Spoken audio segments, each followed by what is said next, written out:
This is APL, the Applied Physics Laboratory at the University of Washington in Seattle. APL goes under the ice in the Beaufort Sea, 200 miles north of Prudhoe Bay, Alaska.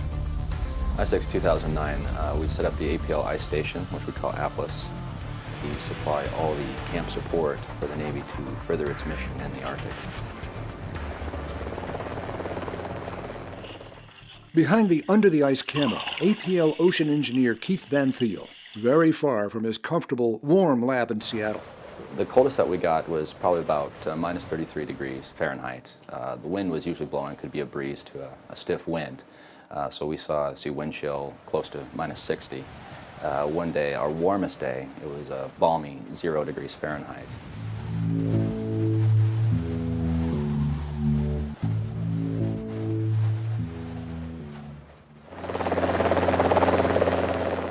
Van Thiel and the APL team spent 30 days up north in the Arctic in support of Icex, a Navy submarine exercise.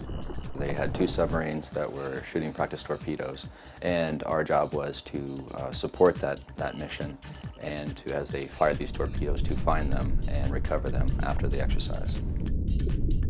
We have an acoustic trekking range set up on the ice so we can trek both the submarine and the torpedo. Once the torpedo runs out of fuel, what we call end of run, it floats up under the ice in a vertical condition, and it's sending out an acoustic ping so we can get its location, translate that to a GPS location. So they want to know how well they can operate under the ice if they had to engage. The APL trackers work closely with APL divers and helicopter teams.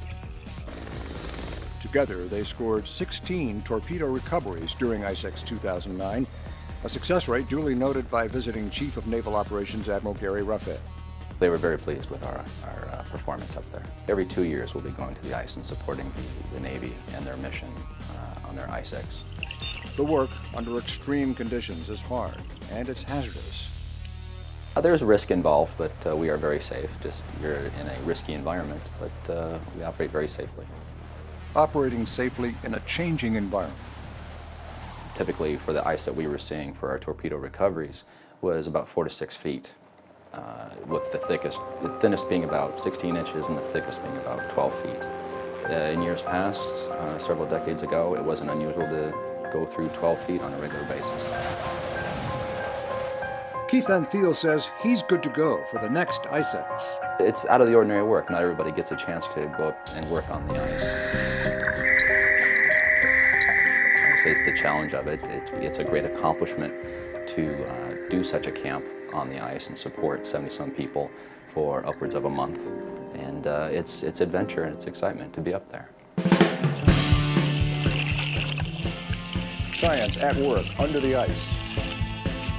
This is APL, the Applied Physics Laboratory at the University of Washington in Seattle.